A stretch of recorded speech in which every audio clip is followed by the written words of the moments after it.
I just read this comment. Brian must have had stern words for Sean about starting his show on time. Should we say why we're a couple minutes late today, Vince? Somebody broke into the studio. Yes, that's right. And got me going about high school football. That's what happened. That's right. That's right.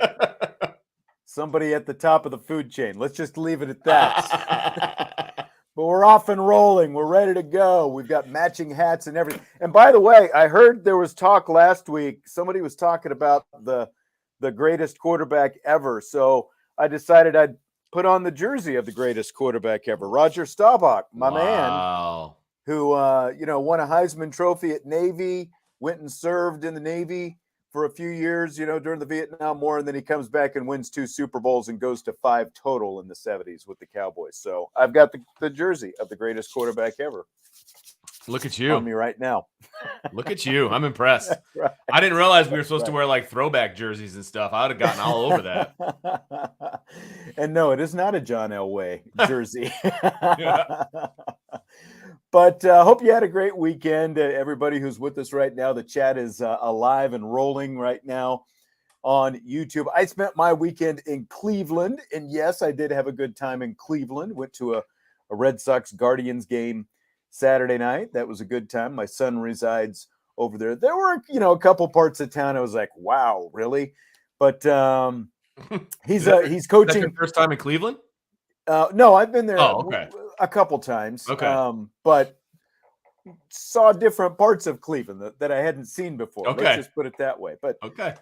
My son is also, this is his first year coaching. He's coaching a little league team, 7 through 9 year olds. It's coach's pitch and all that stuff. And it reminded me, of when I did coach's pitch, when he was doing it, but they also changed it to machine pitch. And, he did a pretty good job throwing consistent strikes. I always used to give him a hard time. It's like, just wait until you're coaching, because I used to get a hard time, with throwing batting practice and stuff like that. Just wait till you have to do it and you've got to throw strikes consistently. It's not as easy as it looks. But he doesn't have a son that's that age. So what is he doing coaching the little league little kids? He's testing the waters to see kind of what he would think about coaching. Interesting. He's thinking about, doing some more of that maybe eventually. He's an engineer by trade. And of course, you see him here Wednesdays with me as well on this show. He's got an extensive sports background in part because of me and his own playing days and all that stuff as well. But yeah, so he was kind of giving it a shot this year to see what he thinks. These are like, really, really, and like even for that age group, because it's like city rec league and stuff like that. So it's very entry level. Let's just put it that way. But if he's dipping his toe into those little kids, then he's really got to love it. But I'll say this. His kids hit the ball. I'll say that. His kids hit the ball. They were all knocking the ball. They were all making pretty good contact. Do they go the right way? It's one of these things where you get because it's coach's pitch, they give them 7 pitches, regardless. And if you don't, pressure's on the coach. Just about all of his kids, we're putting it in play. The other team, not as much. So that's, if I'm going by that alone, I was fairly impressed with it. All right. It's not easy to impress Sean Stires. I know this from personal experience. So that's right. You got that. And Jesse knows that as well. So. Well, I wish he was closer because I'd hire him as a coach in a hot second. So That's right. Maybe he's glad that he's not. I don't know. But, that's probably fair. We've got a lot we're going to jam into this show. We've got all the stuff with the running backs. We got Link Jarrett announced as head coach down at Florida State today. So we're going to talk about both those things. We've got rapid fire, with extra topics coming up a little bit later. I was originally going to get us a guest today, and I figured, what, we've got enough to talk about. And it's Vince and I. It's like, we've got plenty. We've got plenty. We've got comments again, from listeners, viewers, and all that. Hold it. Brian says I'm fired. Well, I guess I've just got to wrap up the show, and that's going to be it for today. He's still sore about that Elway stuff, I guess. But that's not surprising. But hey, don't forget, you can subscribe to the show on YouTube. as well as the other audio platforms, whether it's Spotify, Apple, wherever you get your podcast. Throw us a rating, subscribe to the podcast, helps us out quite a bit. Glad to have you along with us today. We're only a week away from the 4th of July, Vince. Crazy. I didn't really realize, until it creeps up on you. And the only reason I know that it's coming up is because next week is moratorium. And you can't have in high school, you can't have contact with your coaches. So it's like the 1 week off, which means my kid's going to be around a lot more often than necessary. So I'm sending him off to a camp so he can go away for a while. But yeah, that's the only reason I realized it was the 4th of July. I was like, oh my gosh, next week's moratorium. Like that literally means summer's halfway over. That's what it means. And that's the worst part of it. For you, that's got to be a bummer. That is that's the right. worst you and all part the other of it. Teachers. Yes. Yeah. But we've got 68 days until Notre Dame and Ohio State, which really, to me, I don't know about you, it doesn't seem like that much either right now. No. 68 days away. No, that's going to be here before you know it. And we're going to be doing, team previews and position previews and all that stuff rolling in here. And because fall camp starts in August, which is a little over a month away. It's usually like kind of that first week of August neighborhood, depending on how they want to do things. It usually backtracks from the first game, but that's going to be here real quick. And you and I are going to be watching some fall practice. That's what's going to happen. That's very true too. And we will be out there, hopefully, depending on but of course that leads us into today's topic, because 68 days is not long, especially when you consider what just happened here just a few days ago with the horrible news of Jadarian Price and the Achilles rupture and the surgery and all that stuff. So he's, likely out a good chunk of the season, definitely out for, most of it. If he's lucky, maybe he's back for something at the end. I wouldn't count on it or something like, no, not at all. I wouldn't count on it. Yeah, at all. But, we know what a loss this is, because he had a great spring. Yeah. We expected to see a lot of him this season, but now you've got both Jadarian Price and Logan Diggs out, because Diggs has the labrum, the shoulder labrum as well. He, in all likelihood, will be back at some point, once the season starts, but they're not going to start, the season with Logan Diggs. They're going to start this season, or at least training camp anyway, with 3 healthy scholarship running backs. Of course, you've got Chris Tyree, you've got Audric Estime, and then you've got the freshman Jabron Payne. And, we were all, I don't know all, but, there were some people, I think, who were like, oh, you're signing Jabron Payne, where does he fit in, and all this kind of stuff. Pretty good thing they went out and signed Jabron Payne, as it turns out, huh? Absolutely. No question about it. I think when we were doing some of the position, not previews, because it was like post-spring, we were talking about each position, right? And we were talking about the running back position. It was one of the deepest, most talented positions on the team. Yeah. And it was one of the ones that we were most excited about, with 5 guys who all could potentially play a role, and I was really excited about this running back group. There's no question about it. And I think the biggest question mark was who's going to be, the quote unquote lead back. What is it going to look like? What's the rotation going to be like? All of these different things. But those were great questions to have. Like, I had no problem with those questions, because whoever you plug in to those various different spots, I think it was going to be successful, right? You had 5 guys for what Coach Maholick calls 8 starting positions in the backfield, right? He's broken it down to 8 different jobs, spots, basically, right? Yeah. And, one guy could take more than one, et cetera, et cetera. But I think there was going to be a spot for all 5 of those guys in some form. And that's kind of what he talked about. It's like, I've got 8 jobs. I can mix and match and do all these different things. That was exciting. Like, I was really excited about that. And now you've gone from 5 down to 3. That's a definite issue. There's no question about it.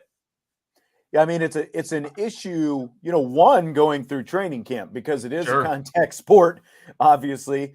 How they manage training camp, I think, becomes a different issue with just 3 scholarship guys. I mean, now, obviously, you have some of your walk-ons, a guy like Chase Ketter, you've got Sam Asaf, out there as well, so like Justin Fisher. Yeah, that's true. Justin Fisher, the former Mishawaka quarterback. He was a triple option guy. And, we've seen him the last couple of years. That guy's put together. He's built like a running back. So yeah, so getting through training camp, doing some different things, you've got some bodies who can help you out situationally, but you still have to navigate training camp one and make sure that everybody gets through healthy. That's always the first goal. And I mean, not that look at Maris Leofau last year. It very unfortunately did not go well for him. There's always going to be some guys dinged up. And when you're talking about the running back position, you're talking about a guy who's good, a position where guys are going to be getting contact all the time. Lots of it. And even just cutting and just, so all those different things that you definitely don't want, guys to quote unquote play safe, I guess, because then you get into, well, you're playing half speed, whatever. I think you risk injuries even more, but there are questions just getting through camp. I think with 3 scholarship running backs, don't you? Well, and I think that's where you have to give some of these walk-ons and some of these other guys opportunities for some of those carries. I mean, as a running back, you don't need a ton of carries to get ready for the season. You need the mental side of it, obviously. You need to know your tracks. You need, there's certain things, obviously, that you need to know, but there's no reason to get banged up during training camp. There's just no reason for it. And, when you're doing 11 on 11, you can get a couple of carries here and there, and that's fine. But you don't have to really get the carries high for these guys in order for them to be effective once the season starts. I don't see that at all. Now, that's where, and I don't want to say that they're expendable, but that's where some of those walk-ons come into play. Give them some of those carries when you're working on half line and you're doing some of these different things where you need a guy to run the ball. That's where those guys are very, very handy to have around. And that's why you have them around, frankly. And you're not going to be moving them over to the scout team until the season starts or until the week before the season starts. And so during fall camp, those are the guys that should be getting a lot of those carries. Those guys, the other guys, the scholarship guys are D1 running backs. They know how it feels to carry the ball. So, they'll be fine as long as they understand the offense and you work the mesh. You can work the mesh with the quarterback without getting hit. You can do that all day long without getting hit. So they'll get that done. They'll get their track done. They'll work on working behind the offensive line, things of that nature. But there are ways it's like having a pitcher during the preseason, right? You clock his pitches. Right? You're going to clock their carries, just like you're going to clock the throws on a quarterback. All that stuff is going to be figured out. I think you can do it in a very intelligent way, so that part doesn't necessarily concern me unless they're like, oh, we got to have those guys carry it every time, which I don't see that being the case. I think they're going to be smart about it. So I'm not as worried about it, but there's a lot of carries to be had in the preseason, and so you have to be careful. Yep, that is very true. And Craig Sebring in our YouTube chat was reading my mind because this is the question I was about to broach, because now you've got 3 scholarship running backs on the roster. Should Notre Dame consider a grad transfer if they can still find one? I'll just say, because of a lot of the things that you just outlined and that we outlined, my answer is yes, because as of right now, okay, you're expecting to get Logan Diggs back at some point once the season starts, but that is still not a guarantee. And as physical and as demanding as the running back position is, you just don't know. I mean, look at the 2015 season when Malik Zaire went down, Deshaun Kaiser becomes the quarterback. Well, that was the most probably high profile of the injuries that year. But, remember CJ Prosise got a chance because of another, there was a long list. It was like 9-10 different guys who went down to season ending injuries. It was all next man in. You just don't know. And I just feel like if you can find a grad transfer at this point, one, that's going to be hard because you're sitting here at the end of June. But if you can find a grad transfer running back who is willing to come in, not really necessarily know what his role is going to be, not have anything promised, but know that you've only got 3 scholarship running backs, I feel like it makes a lot of sense as an insurance policy if you can go out and find someone at this point in the game. I have a couple of issues with that. Number one, is it too late to bring in a grad transfer? I don't know the rules. And so that would be my first. I thought that there was a date in the spring where you had to figure out transfers and all that stuff and allowed to be eligible for this season. I don't know. I'm kind of throwing that out there into the ether. I'm not 100% sure on that. Number two, and Sean Kane actually brought this up, Notre Dame's already over the scholarship limit. I don't know that they have scholarships to give out to transfer guys. And if they're going to give one out, they're going to have to take one away from somebody. And so that is an issue that I think that they would have to explore. Sure. And I wouldn't really like that, to be honest with you. They've already kind of figured out who's going to be who, and to strip somebody of a scholarship, I think that would be you do pretty have to be bogus. back to 85 this year because of the the COVID exemptions kind of go away, like, and all that different kind of stuff. So you do. No. Yeah, and that's for sure. To me, I'm comfortable with 3 and then the walk-ons. I'm comfortable with that. Okay, and I can see the other side of it as well. And yeah, like, because, well, here, I'll just go ahead and throw this up right here. I don't know what that username is. Seems hard to convince a legit running back to come here to be the 3rd, 4th string. I'm sure we could get a body, but would that body help the team outside of practice? And I'm not talking about somebody who is quote unquote legit, because they would come in sort of with the understanding that you are going to be coming into training camp the 4th string running back. Again, no promises, not like you're expecting this guy to be the stud. But what happens if just one more guy gets hurt? Sure. And then you've got 2.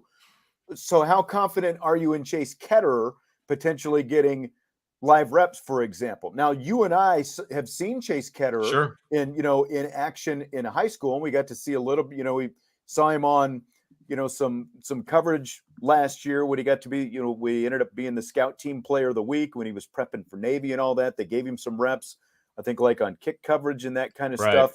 So he got to do some of that kind of stuff, but it's different, and I'm sure that he could probably split out and, go, in the slot, or, do some different things like that as well. But he's a really good athlete. But what does that look like now if you're actually asking him on game day, to go out there and take live reps in a game, if somebody else is hurt? Yeah, no, absolutely. And what I will say is that, so if you got the 3 guys and one guy gets hurt, so now you're down to 2 scholarship running backs.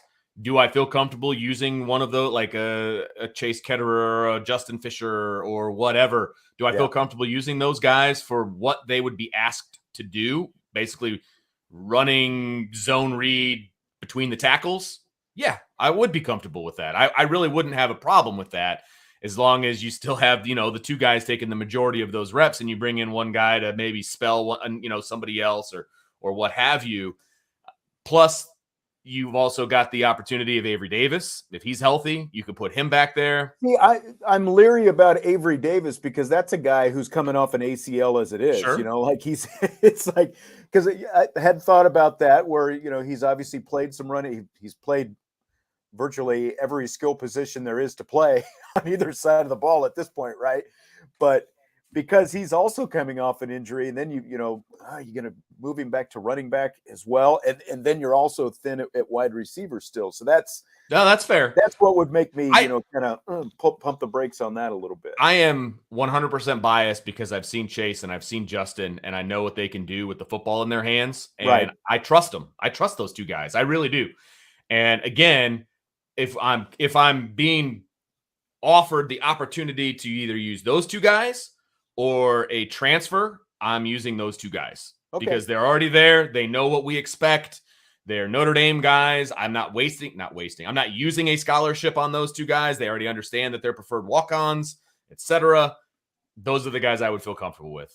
Yeah. Now, another injury comes into play. And they're real smart as well, so again, I think absolutely. they're going to, Justin's just getting on campus and doing that kind of stuff because he's an incoming freshman, but Ketterer's been around for a little while. I think either one of them is going to absorb virtually anything in the offense that you want them to run. I agree with that.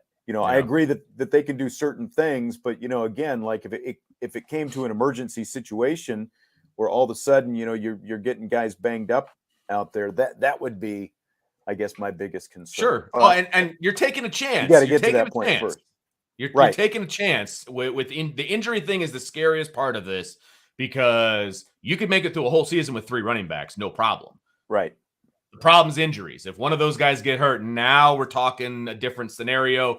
So basically, in my mind, you need to get to October. You need to get through September, and you got to get to October. And October's right around the time that Logan Diggs should come back. Well, now you've got 4 again. Hopefully. Yeah. Hopefully. Right. No, right. Absolutely. Right. I've got October kind of circle for Logan Diggs to come back. And so, and hopefully if you get to that point, and if maybe somebody else is dinged up, but Diggs is able to come back, that you kind of trade one for the other. And, but again, it's and you can kind of work him back in, et cetera. Yeah, right. You've really got to manage some things, though, I think, when you're talking about 3 run. And, because like the other thing, too, is the fact the impact, 2 different things. One, it's definitely a plus that you've got a running quarterback, a mobile quarterback, where they're going to be able to get something in the running game from Tyler Buckner, where he can kind of substitute, for some of that, kind of like we saw with Brandon Wimbush a few years back, and that kind of thing, where like absolutely. That can, like, you still need running yards, but his presence on the field to begin with, assuming it is him, but we do assume that it is him. His presence on the field, as we saw right away last year, will automatically open up some things that were not necessarily open when Jack Cohn was on the field. So that'll help one. No question. And the other thing is, and somebody mentioned it again, Sean Kane, he says Davis and Lindsey should get the ball on run plays anyway. He's absolutely right. Look, we've seen what Braden Lindsey can do with the ball in his hands on an end around or, a jet sweep, things of that nature. I would like to see all the receivers be able to do that. Some, I think Avery Davis could be one of those guys.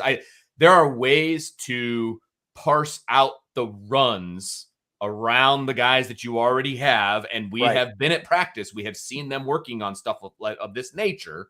And I don't think I'm, giving away the playbook here, but they're going to be getting other guys in the mix when it comes to the run game. And that's back when they had 5 guys healthy. So that's part of the playbook. And so I think that you've got Tyler Buckner. So it's not just a power run game with the running backs, right? So you're going to be able to parse that out into different areas. And I think that's only going to help the situation. Right. Sean Michael says, Sean, love the show and the name. Thank you for your insight and perspective. Vince, as always, bringing the heat. Thank you. And Sean Michael, I don't know if that's your first and last name, but my middle name is Michael. So Sean Michael, we are, on the same page there. We're simpatico with all this. So absolutely. And I do want to address this comment right here. It says we may need a tight end to act as a fullback for a carry here and there.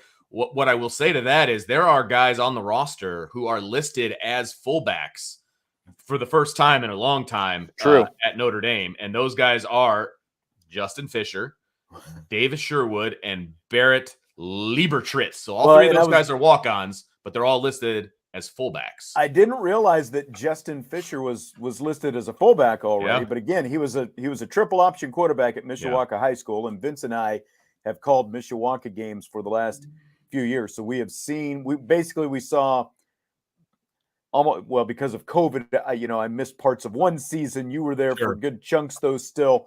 But, we've seen pretty much all the snaps that Justin Fisher has taken. This guy is built like a fullback as well. 100%. So it makes sense. Even though he was an option quarterback, it makes sense that he would be listed as a fullback for Notre Dame. And somebody asked me on the message board about Justin Fisher and his ability to carry the ball, et cetera. His sophomore and junior year, he was much more svelte, I guess, and he was running away from guys. I mean, his speed was killer in this neck of the woods, right? Yeah. And then his senior year, he put on what we'll call armor, right? I mean, he bulked up big time. I think he lost a little bit of his speed, to be honest with you, but he looked more like a fullback than a quarterback. Yeah. I mean, he barely fit into his jersey. I mean, he was gun show, and he was bouncing off of dudes because of that. You know what I mean? And so a fullback makes a ton of sense at the next level for him. He's going to be a super athletic type of fullback, and he's not afraid to snot bubble some guys too. So I like that move, to be honest with you. And so, if they're planning on using they got 3 guys listed at fullback. If they're planning on using a fullback, that's kind of exciting too, to be honest with you. Now the other part of this, because you start off with a thin wide receiver room to begin with. I mean, we like the front end guys, I think, Braden Lindsey, Lorenzo Styles, Deion Colsey, Jaden Thomas, and then again, Avery Davis and Joe Wilkins both coming back from injuries. So you've got some guys who can play there, but again, you've got 2 guys coming off of injuries. Lindsey, who's been, banged up from time to time, of course, in his career, though, healthy last year. But I guess my point is, when you look at Chris Tyree like especially when you look at what he did in the Fiesta Bowl Sure. as a receiver. 6 catches for over 100 yards, career day as a receiver in that game. And we're all kind of counting on him to factor into the passing game as Sure. well. Just like when you're talking about 3 guys out there, and then you kind of start talking about, you're really looking at that GPS closely. Absolutely. Because you don't, because while you want him to factor in, and because they are thinner at wide receiver and kind of how you move these different pieces around, there might have to be some give and take on just how much, he is able to contribute in some different ways if he's going to be the lead running back in this whole thing. Well, and that's a really good point. And Brian and I have talked a lot in the past about Tyree and kind of where his magic number of touches is at, maybe 10 to 14 a game kind of a thing. And if that's still going to be the case, you're going to have to rely on those other 2 guys a lot more. And by touches, it's carries, it's catches, it's all of that different stuff. And if you want to keep him kind of at his best, I think that's kind of where you need him to be. If he's getting more than that, well, now it starts to affect the return game and everything else. And I think you make a really good point about Avery Davis. You want to keep the wide receivers as much wide receivers as you possibly can. You still want to use the running backs in the slot, moving them around. You have to continue to be multiple. You do not want your playbook to be hindered by the personnel, right? You still want to be able to move guys around. So you're going to have to be smart about it. And all the tech that Notre Dame has at their disposal is going to allow them to do that. I trust Tommy Rees and Coach McCullough and Coach Stuckey and the whole group. I trust those guys to do it right. But it's going to be a balancing act. There's no question about it.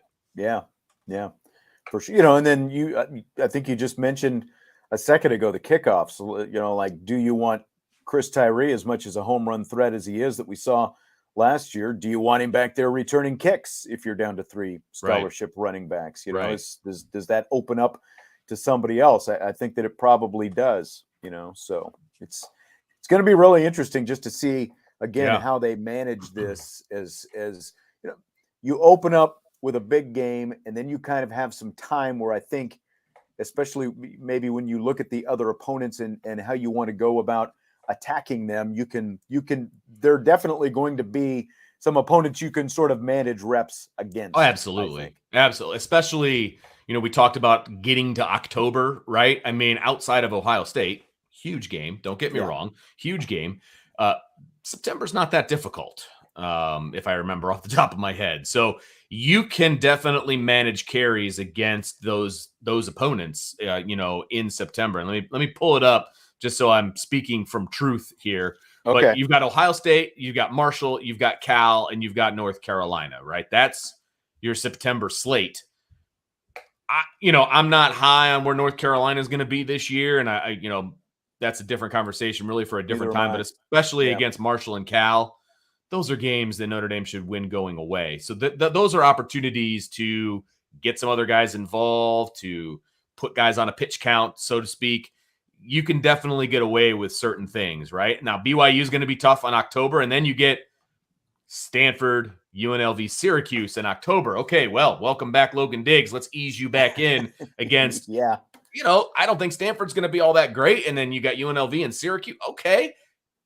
Then we go November 5th to Clemson. So hopefully you're back to full strength and you've got 4 guys, and now we're not even talking about it anymore, right? Yeah, so, I just, like you talk about Stanford, it's like when you start looking at their national, like their rankings, like run defense, run off, all those different, they were like so bad. It was like it was like pre-Harbaugh, like they literally hadn't been that bad in most of those stat categories since before Jim Harbaugh got there. It's like they really sunk back to what Stanford was for a long time. Yeah, so you're absolutely right. Because even if they improve, I just can't see them making that much improvement from one season to the next, especially just the way their recruiting has gone in recent years as well. So, but I guess that's we'll talk more. We'll about cover that them. Don't worry. Point. We'll cover the fighting trees. That's right. All right. So that's kind of the running back situation right now. Again, there's a lot to navigate. There's a lot of time as well. They do have some bodies, that they can figure some things out, and it's going to be really interesting because, again, the 2, skill position groups offensively, running back, wide receiver, are both, there's just enough question marks now because of these injuries at both of them that it's going to make things really intriguing for a bit, just to see kind of how they decide to operate. It's kind of like almost back to a couple of years ago when, they were so run heavy and all the tight ends, the multiple tight ends and stuff like that. Like, because, and that's something that we haven't really touched on. Does this, maybe this means that we end up seeing more tight ends than we thought we were going to see? Not yet. I don't think not yet. I just, I don't think anything changes with the way that they want to do things with this scenario. Now, if more injuries occur, then obviously you have to adapt and you have to adjust.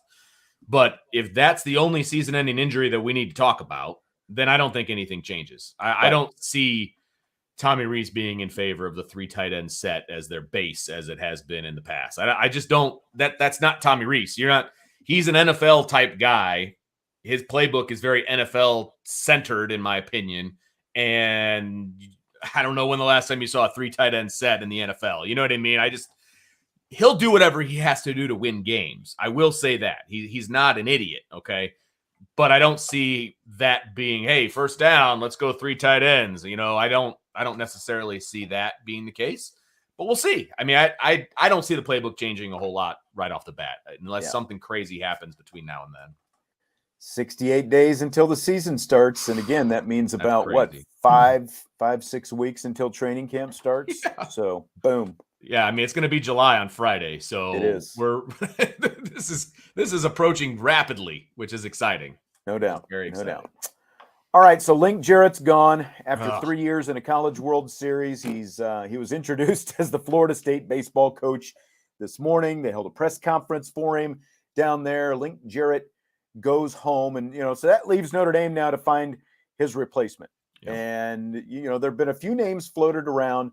The most prominent one being the one that we probably hoped was going to get it, but it didn't quite end up that way. Would have been storybook. Our man, Paul Minary, the former LSU and Notre Dame head coach. He retired about a year ago at this time and had him on the show. He was my first guest, very first show, Paul Minary.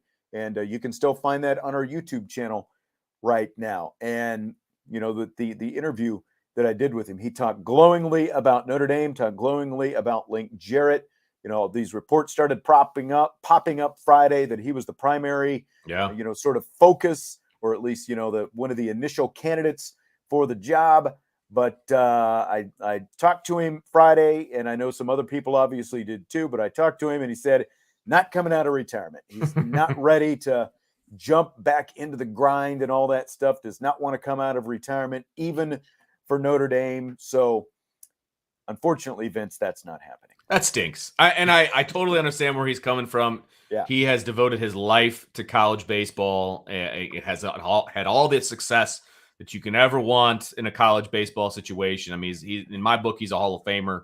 That would have been awesome for him to walk back in the door at Notre Dame. Obviously, things have changed since the last time he was here, but it would have been pretty darn sweet to see him kind of take the mantle and then hand it off to somebody else maybe a few years down the line. But I totally understand where he's coming from. I'm sure retirement's awesome. I'm sure golf is awesome. I'm sure the weather down in Louisiana is awesome. He doesn't want to trade that for South Bend. I get that completely. As long as it's not hurricane season. Yeah, well, awesome. Solid point. Solid point. But, when you told me that was a possibility a few days ago, man, I was fired up.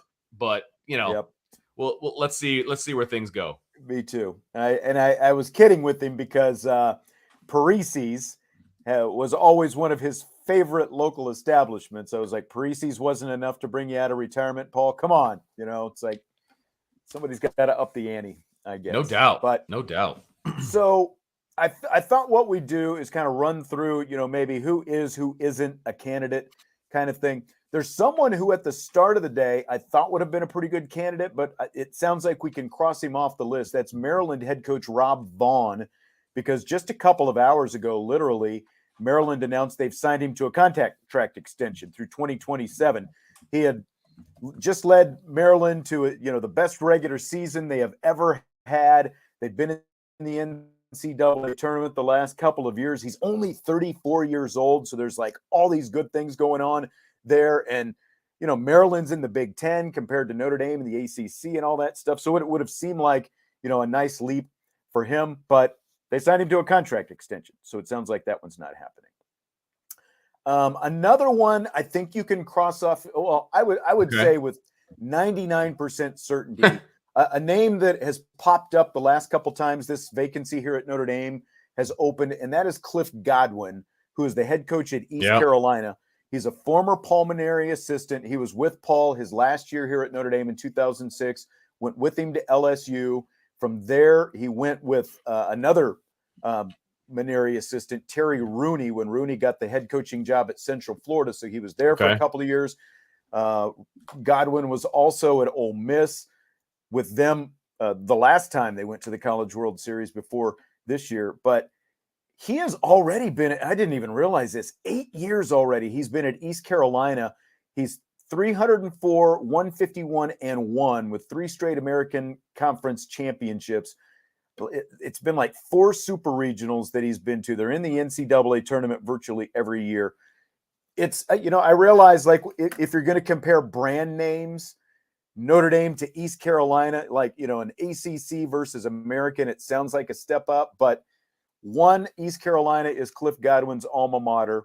2, you've got the weather down there. 3, he has been uber successful at East Carolina. Again, it's like 4 super regionals and in the NCAA tournament virtually every year. And like we talk about facilities, being a thing, the facilities at East Carolina, you combine that with the weather, it just blows I'm sure Notre Dame away. I'm sure. So yeah, they hosted a super regional this year. Texas beat them, but like the place was packed, and the place is probably at least twice the size of Notre Dame's, and they've got great weather down there. He's got great recruiting hotbed and all that stuff. And again, it's his alma mater. So I don't see Cliff Godwin leaving East Carolina to come to Notre Dame. So that's a shame, because I remember when he was here at Notre Dame, he's a really, really good coach. I mean, he is. That would be a huge pickup for Notre Dame if that was the case. Yep, he's still like early 40s as well.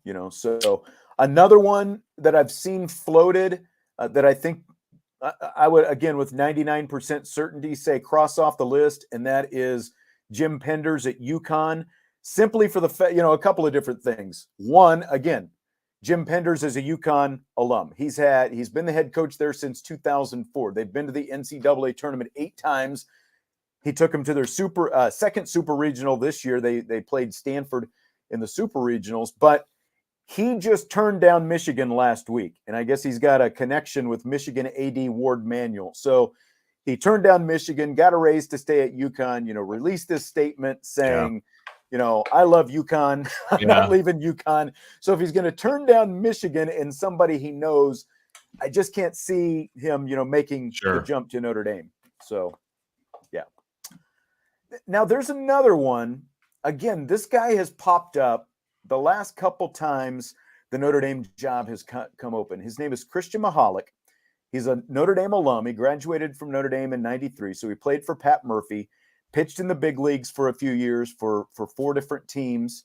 And he's currently a pitching instructor in the Miami Marlins organization. Now, his name has popped up again. The last couple times there's been a vacancy here. I guess he has interest in the job. I keep hearing this, that Maholick has interest in Notre Dame. I don't know him. I've heard really good things about him, talk to other former players who do know him.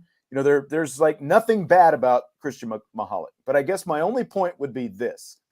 If you want to be a college head coach, why aren't you coaching in college somewhere right now? Because I don't think, your biggest qualification, I get it. It's your alma mater. You want to come back and all that stuff. It just seems like if you really, if coaching at Notre Dame is your goal, you should be a pitching coach someplace else in college right now, figuring out how things work, because he's got a ton of, big league and professional pitching background on his resume, but he has no college on his resume. So I just find it hard, to see a guy who's going to, exactly.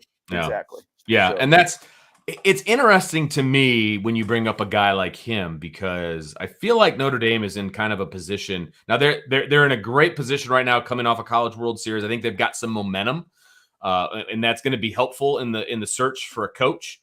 But any coach is going to do his due diligence and look at the Notre Dame situation. And if anybody listened to Link Jarrett's press conference this morning, I mean, he kind of outlined the difficulties of coaching at Notre Dame. I mean, and we'll get into all that, I'm sure, in a little bit as far as how he left and all of that. But it's not easy to coach at Notre Dame, and not many guys have had a ton of success at Notre Dame, right? Yeah. Now, they've got momentum, and that's great. But it's going to be that this would be a very difficult job to jump into without any kind of experience as a head coach. I will say that. But Notre Dame also needs to kind of find that diamond in the rough as well because of everything that's at Notre Dame. Let's say, and I'm just throwing this out there. Let's say Chuck Ristano leaves to become the pitching coach at Florida State. You know, Chuck's been here for 12 years. His wife, Lizzie, is the associate coach for the softball team. But let's just say Chuck Ristano leaves to become the pitching coach at Florida State, and then whoever becomes the head coach here at Notre Dame and doesn't have a pitching coach, then maybe that's, you know, kind of obviously you'd have to go through the interview, and whoever the head coach is would have to be comfortable with him. But that, you know, maybe that's, you know, kind of the entry in, you know, because again, this guy's been around pitching for a long time. But it just, again, to make that leap from, you know, pitching instructor in an organization to head coach of a college baseball team, that's a big jump. It's a huge leap. Yeah. It's a huge leap. No there's question. There's so many things, you know, one being recruiting, but so many other things that you have to be aware of running a college baseball program. And I just think that would be a lot. Just because you played in college does not mean that you're necessarily ready to jump in and be a head coach. And again, I've got nothing against the guy. Don't know the guy. I've heard good things about him, but that's just too big of a jump for me, I think. Yeah. So who could be the candidates?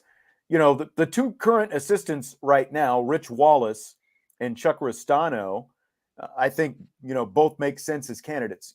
I would say this, and I'll kind of, you know, Rich Wallace has been, you know, he's basically a hitting coach in the 3 years Link Jarrett was at Notre Dame. He's got 16 years of experience as an assistant, so he's been around. You know, right now he's been at Creighton, he's been at Jacksonville, he's been at High Point. So he's, you know, again, he's been around. More importantly, now he's got all that experience, and he's been here the last 3 years working under Link Jarrett. And I think the biggest benefit, like if you're talking about Rich Wallace or Chuck Ristano, the biggest benefit, and Ristano has been the pitching coach now here for 12 years for two different head coaches, Jarrett and Mick Aoki. Right. The biggest benefit for either one is they are both familiar with Link Jarrett and what he did here, Link Jarrett's system, because Link Jarrett, Siri was talking to me there. Link Jarrett and the turnaround that he did had more to do, you know, than just a coach coming in. It's like, oh, these guys were ready to win. You know, he jumped in and, you know, they just, you know, that's why he was successful. I mean, he talked from day one about our system, and you don't hear baseball coaches say our system very, you know, it's like football system. That's one thing. You don't hear baseball coaches say that, but you know, like, so there was so much intention with what they did with everything, you know, like talking to some players and stuff like that, seeing their, you know, watching them practice, you know, he was always, you know, like stopping, like, okay, what were you trying to do on that pitch? You know, just a lot of individual focus on everything. And the advanced scouting that they did was so beyond anything that they used to do, you know, prior to him being here. You know, and even in college baseball, you know, there is advanced scouting, but like there's a reason that those guys seemed like they were prepared for just about every pitcher, because, you know, they had pretty detailed scouting reports. He talked about how they would give the players as much as they wanted, but, you know, like, okay, you're going to face this pitcher. Here's what you should be expecting in this count. You know, what kind of pitch, all these different things, location, you know, look for this in this location of the plate, you know, lock in on a certain, you know, again. So I guess my point is Rich Wallace, Chuck Ristano, they were there every day to know what the focus was, you know, with Link Jarrett, that really put these guys over the top. So if that had a lot to do with the success they had, you know, so I think that would be the biggest benefit to keeping either one of them around as the head coach, is they know what it took to get this ship turned around at Notre Dame. Yeah, absolutely. And it's always good to have that specific, you know, how they did it, and you just kind of pick up the torch and you can tweak things here and there because it's now your program and things like Right. that, but you understand what it took because the last guys that were here weren't able to bring Notre Dame to where they are now. And Link was able to do that in a very short period of time, frankly. And I mean, even in the COVID shortened season, they were already off to a great start that year, right? And unfortunately, they obviously had to cut the season short, but they were on fire, and they picked up right where they left off in 21 and then again in 22. So, things were headed in the right direction. He did it very quickly, and guys with experience under that program, I don't see that as a negative, that's for sure. Yeah. Larry asked, what about facilities upgrades for the baseball program? And, according, in the video that Link Jarrett had, that outgoing video that and again, we're going to talk more specifically on that here in a few minutes, but he talked about how Jack Swarbrick would have done anything to get him to stay. So I'm assuming that means that he would have been willing to, go out and find some people to donate money. That's what it's going to take. If you care about Notre Dame baseball and you want to see them, you don't want to hear these conversations, assuming they're in the NCAA picture over the next few years. You don't want to hear, well, why aren't they hosting this? Or, why are they going on the road for that? I would say if donors who want to donate some money to Notre Dame baseball, and I'm talking about considerable money to Notre Dame baseball, the only way they're going to get any facilities upgrades at Notre Dame is if they get that cash in hand. I mean, that's how all facilities work at Notre Dame. Well, they've got to have the cash in hand before they're breaking ground on anything. And I will also say this, and this is not a giant secret, okay? At Notre Dame, there have been guys that have wanted to donate to the baseball program. But the way Notre Dame is doing things, they also have to donate an equal amount to the softball program. And that has turned off some donors. And that's just a fact. I've been told that by people in the know. And that they're like, well, I want to donate to the baseball program. And that has turned some guys off. And that's a problem in my opinion. But I know it's Title IX and all that, and I get it, but that's frustrating. And we talked about this before. I mean, because the charter, why doesn't Notre Dame baseball charter more? Well, because, and this is from when I was, my time doing play-by-play for the program. If you're going to pay to have the baseball team charter, the softball team also has to charter, right. It's just what you're talking about right there. So you've got to donate to both. And I guess what I don't understand about that, maybe it's because baseball already had the baseball stadium, but softball obviously got Melissa Cook Stadium built because of a huge donation from Melissa Cook's family. But, so that's, but that is more recent, I guess, so like, I don't know. Again, that's Notre Dame's own policy and right. That's frustrating. And I get it over there. Yeah. So I think that's maybe something that, like when you look at that sort of middle ground between Melissa Cook and Frank Eck, they've got the older batting cages and stuff over there, like maybe if you rip all that out, if somebody were willing to donate to both, then you could make some kind of common structure that both sides could use, whether it's seating on one side or, suites or whatever it happens to be. So some kind of concourse, where there's kind of a common grandstand or something like that. It's like that's an unfortunate obstacle, but it's one that I think would benefit both in the long run because like softball has only hosted the one NCAA regional in the time that Deanna Gumpf has been the head coach there as well. And I don't know. It's going to take money either way. Yeah. Bottom line, it's going to take money and it's going to take, directed money. And one thing Link Jarrett said was, Jack Swarbrick was going to do everything in his power to keep him there. And so, I'm sure that facilities had something to do with that. And he kind of mentioned that in his outgoing speech. And, I believe that. I do believe that. And I hope that that's true. And I have no reason to believe that it's not true. And so, hopefully we're going to see some changes in the near future. Yeah. All right. I'm going to rip through kind of a short list. We still got some rapid fire we've got to get to here tonight, Vince. But here's kind of a short list of some other guys who I think would be potential candidates at Notre Dame. Central Michigan coach Jordan Bischel. He's only 41 years old. He's been a head coach for 10 years. He's had a lot of success at every stop along the way. NAIA national tournament a couple of times, Division II tournament a couple of times. He's been at Central Michigan for 4 years. The only time they didn't go to the NCAA tournament was the COVID year. So tons of success. He has already interviewed at Michigan. I haven't heard anything as far as, what could be happening there because Eric Bakich, the Michigan head coach, of course, left for Clemson. Justin Hare, the Campbell head coach, another guy who's only 41 years old. He's been at Campbell for 8 years. They've won the Big South, been to the NCAA tournament the last 4 years.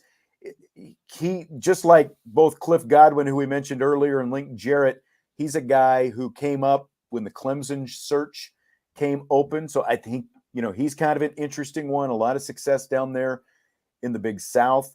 Steve Owens at Rutgers is another guy, 56, predominantly kind of an East Coast guy. But, again, a guy with success. He went to the Division III College World Series 4 different times, took Lemoyne to the Division II NCAA tournament a couple of times, took Bryant to the NCAA tournament 3 times. And then now at Rutgers, he's in his 3rd year there, and they went 44-15, took 2nd place in the Big Ten this year, didn't get an NCAA tournament bid. And I know that facilities at Rutgers are not as good as Notre Dame's. Like, whatever you want to say about Notre Dame's facilities, I know for a fact Rutgers aren't as good, even though they've tried to do some upgrades recently. So I think Owens out there at Rutgers would be a potential interesting candidate for Notre Dame. All right. I've written those down. So you're going to have to, it better come from that list. Okay. But again, it's like, I'm really curious to see kind of what happens like with Rich Wallace and Chuck Ristano, because I think that they are both guys who have been assistants for a long time, who are, and again, they were a big part of the success in these last 3 years under Link Jarrett, and, they kind of know the secret sauce. So I think that they would be, I think they're both really intriguing potential candidates to become a first-time head coach because of what they've helped this program do over the last 3 years.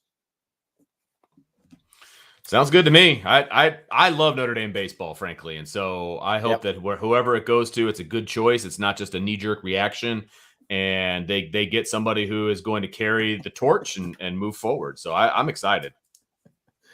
So YouTube, Salty Virginia Peanuts wants to know who Siri is suggesting. I don't know, but Siri is really driving me crazy. 2 different times she is. And she's ready to do it again just because I said her name. She's gonna suggest me and you, and we'll go ahead and we'll take over the baseball program together, and we'll bring it back, baby. Don't worry. Just book the hotels in Omaha now. All right, Vince, let's do some rapid fire. Fill in the blank. Okay, why not? Notre Dame baseball. The way Link Jarrett left Notre Dame compared to the way Brian Kelly left Notre Dame was blank. Completely opposite. More mature. I mean, how many different things could you put in this blank? I mean, you could write a book about the right way and the wrong way to do things, and those would be your poster children. Okay. Because Link did it 100% the right way. He explained it to his players the right way. It never came up beforehand. He was totally transparent. And even in his introductory press conference at Florida State today, he brought up Notre Dame and how much he loves those guys and the way that they played in Knoxville. And even when press were asking him questions about Florida State, he would go back and start talking about Notre Dame. It is very clear that there was one job he was going to leave Notre Dame for, and that was to go home to Florida State, which I don't think anybody would condone him for, and he did it 100% the right way. I was very impressed, and I guess I would say that I didn't expect anything different from Link, from what I've been able to gather about him and knowing some people that know him and things of that nature.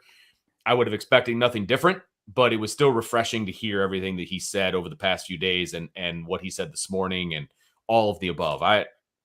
He's a great dude, man.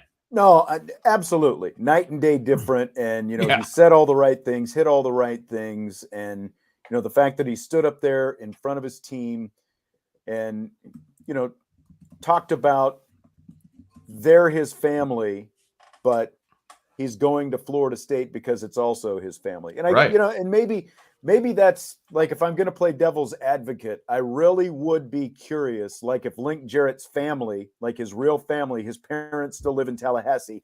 Right. He did go to Florida State, so he does have that connection. He grew up in Tallahassee. If you took his literal family out of the question, what would he still be going to? That's it would have been a more difficult decision, right? Because it was. I mean, it made it very easy for him, sure, to like to soften it with the Notre Dame kid, his Notre Dame players. It's like, you're still going to be my family, but this is literally my family. So it definitely helped soften that blow. When he positions it that way, it's like, I'm literally going, because he talked about, my parents and my wife's parents, they don't have other people around to help them out because they're obviously getting a little bit older, that, they don't have people.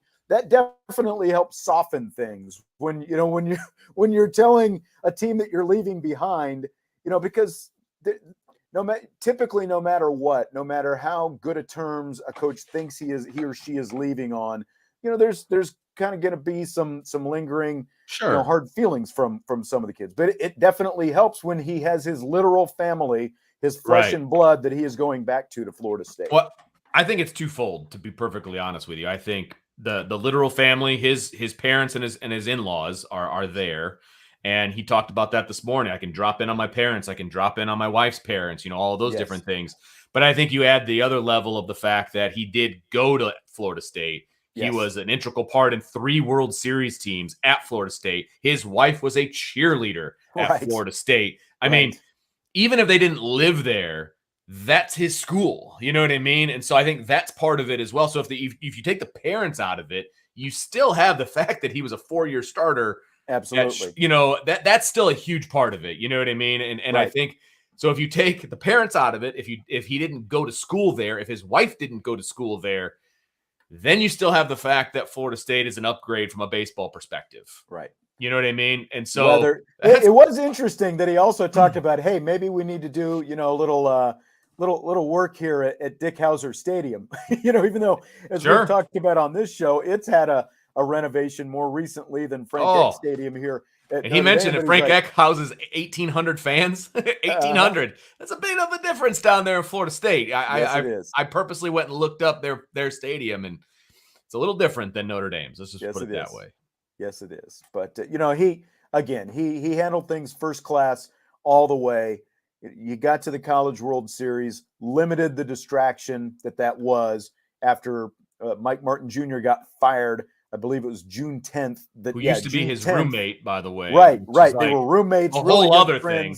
Yeah, and so that it's like there's so many levels to this because you've got the legendary Mike Martin Sr. was there for 40 plus years. His son takes over the program.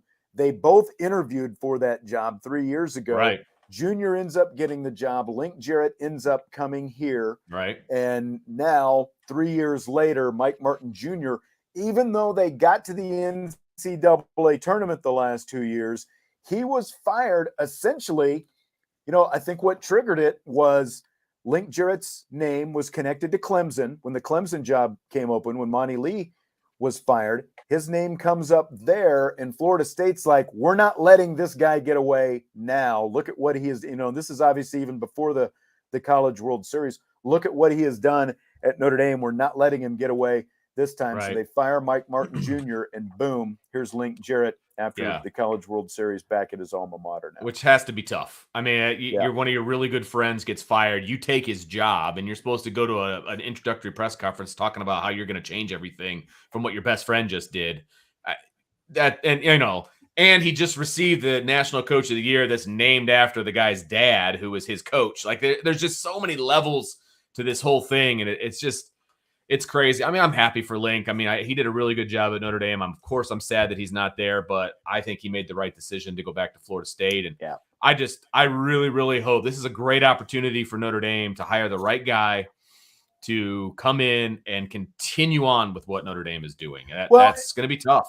We had Scott Lawler, a former Irish assistant coach, on last week. Yeah. And he talked about how when they hired Link Jarrett, they went out of what they had done in the past. Because, like, you look at any of the previous coaches, Paul Minary came from Air Force. Dave Schrag came from Evansville. He was, predominantly, like Midwest type coach. Sure. Nick Aoki was a Northeast guy from up there in, Boston College is right? where he came from. Yeah, but he had been at Columbia, I believe. Yeah, one of the other Ivy League schools is, so it's like Northeast, so they had kind of gone hiring these Northern guys before, and Link Jarrett, from the minute you heard his voice, it was very obvious he was not from the Midwest or the Northeast. He was a Southern guy, and so he brought something completely different to Notre Dame baseball. So if they, if they don't hire one of these assistants, I would think that they really kind of want to hit that. There's so many good coaches in that part of the country, I think, to draw from. So, okay, fill in the blank on this next one. It's blank that Arch Manning's commitment tweet to Texas has received a record 221,000+ likes on Twitter. In other words, that commitment tweet has the most tweets of any commitment tweet ever. I don't know exactly who keeps track of this stuff. Yeah, seriously. I heard it this morning, but what do you think about that? That is a testament to what his uncles have done, in their careers. That's what it is. Look, is he a good quarterback? Yeah, he's a good quarterback. There's no question about it. Is he the number one overall recruit in the 23 class? I don't think so. I think his last name bolstered him up there. And his recruitment has been a ridiculous whirlwind the whole time because of his last name. And that's, it's like he's not even the son of Eli or Peyton. No, he's the nephew. It's his uncle. It's like Koopa, Koopa's son, the guy who played wide receiver instead of quarterback. This is really just setting me up for. I just want to say Notre Dame fans have some work to do. You're supposed to be one of the biggest fan bases out there. So the next time, one of these big, CJ Carr's tweets didn't get 220. They didn't even get 100,000 likes. It's like, you've got some work to do. Okay, so go back on CJ Carr's tweets and start liking it, baby. Let's go. That's right. And the next time some big recruit commits to Notre Dame, you need to do some work and, boost these tweets up there. I think you're right, though, Vince. The Manning name went a long way, and you throw in Texas and all that stuff. And that was like his first tweet ever, by the way, was his commitment to Texas. That was his first tweet ever. Yeah. Just good, crazy. Good for him. Enjoy the Lone Star State. See what happens. That's right. Okay, so in yesterday's College World Series, first of all, did you watch it? No. Okay. As soon as Notre Dame was out, I was out. Okay. I'm that guy. I hope you understand. I did. I understood what was going on. I sent you kind of the transcript of what we're going to talk about here. I hope I explained it well enough. So a runner from Oklahoma, he dropped down a sacrifice bunt. He's called out for running inside the baseline in foul territory because he ran into the first baseman who was trying to field the throw over to first. So he was originally called safe. They went to instant replay because Ole Miss challenged it. It was obvious that he was, outside of that running lane, which is to the right of the baseline. Yep. He was inside the baseline in fair territory. It was obvious. So he was called out because he runs into the first baseman's arm. My question, do you buy or sell that baseball, and maybe even just college baseball, but I think you could make a case for it at other levels as well because of plays like this. Sure. Should they just go to that double bag like softball has so that the fielder has one bag? Did they do that in college softball? I believe so, but I would have to double check. I wasn't sure. Okay, go ahead. Yeah. So again, the fielder has one bag, the runner has that outside, you're basically incentivizing them staying, outside in that box rather than in fair territory. What do you think? Let me preface this with a story, Sean. Okay. Story time with Uncle Vince. Sweet. As the head coach this year, I had a game where my first baseman had to reach back into the baseline for a ball that was up the line, and his forearm snapped in half in a collision. Broke his arm. My first baseman broke his arm in a play not unlike what you are describing right here in the College World Series. Okay. Right. The only difference was the kid was in foul territory during the collision because my kid reached over the foul line. So he was safe. I mean, it was a clean play. It was just very, very, very, very unfortunate for us that he broke his arm halfway through our season. And with that said, I still say I do not want the double bag. I don't like it. I'm selling it. They give you a running lane to the outside of the bag, and that's fine. You barely have to touch the bag in order to be called safe at first base on the outside of the bag, and you can run through it. So I don't need a whole extra bag getting in the way. We don't need to paint it orange. The first time I ever saw that was when I went to my future father-in-law's softball game when it was a bunch of 60-plus-year-old dudes playing softball, and they had the double bag, and one was painted orange. I didn't like it then. I don't like it now. No, I will sell that all the way. And in the off chance that there is a collision, I guess that's part of the game. See, I'm going the other way. I kind of like the idea. And yes, they do have it in college softball. I was just checking while you were very doing good. That. Well, maybe now somebody else says they don't. Maybe it's international, but I just found some photos that tended to say that they did. So I'm not good. I think they should, just because of the whole thing, because you just, you end up with these guys who don't necessarily intentionally, run inside the line, but they end up inside the line. Well, if the bag is on the outside and they give them a bag on the outside, they will stay on the outside, because you're talking about, more than, a foot of difference right there. I guess it's an odd play. You don't see it a whole lot, but again, like when it, like players can, like first baseman or pitchers can get spiked at first base. There are different collisions over there at first base. So I just say, why not? Like what difference does it really make if you just have another bag on the inside? So I'm a crotchety old man. I'm the old man in the balcony for the Muppet Show. I just don't change my game. Don't change it. I like it the way it is. Going back to the last question, the comment is already, passed on the YouTube chat, but we were talking about the Arch Manning and the likes and all that stuff on Twitter. And somebody said, well, maybe Notre Dame fans are just smart enough to stay off Twitter. Well, I mean, it's a good retort, but I've been on Twitter enough to know that's not the case. There are a lot of Notre Dame fans on Twitter. So we know this for sure. All right, fill in the blank. It's blank that since 2006, the cluster of states that includes Louisiana, Mississippi, Alabama, Georgia, Florida, South Carolina, and Tennessee, basically the predominant footprint of the SEC. Of the SEC, has combined to win 24 college football and baseball national championships since 2006. Crazy, I guess, is the word I would use. I would use, but then again, I'm not all that surprised.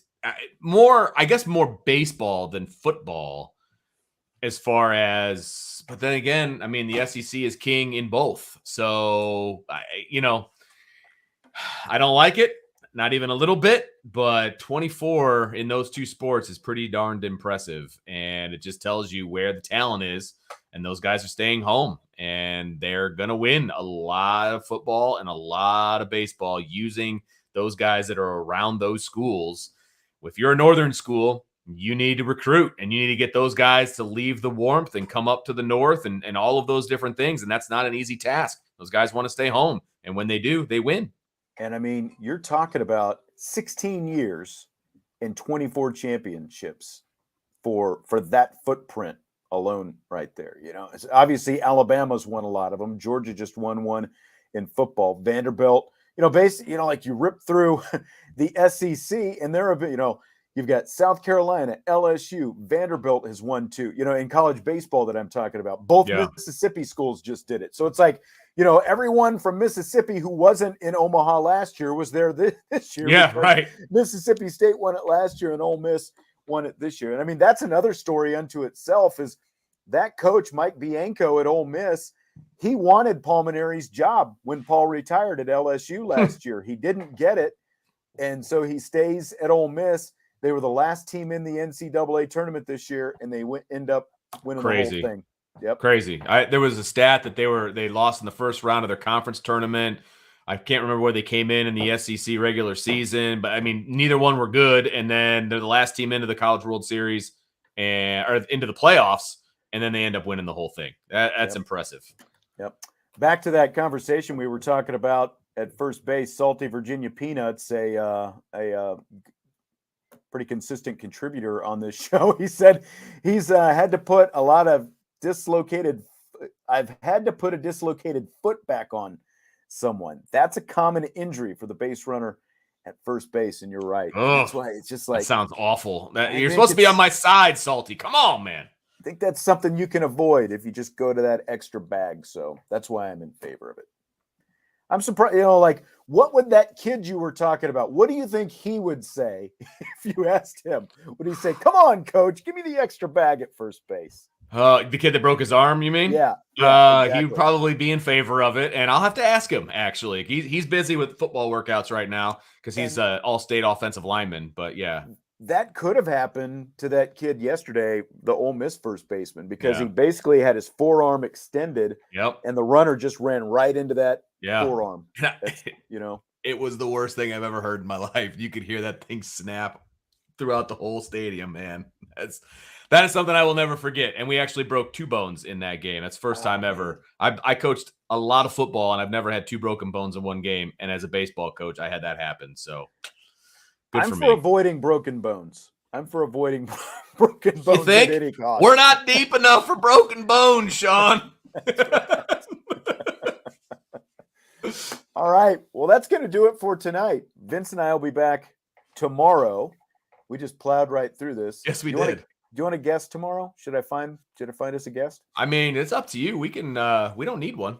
Okay. All right. I wanted to put it on you and see what you think. I say we don't need one. That's what I say.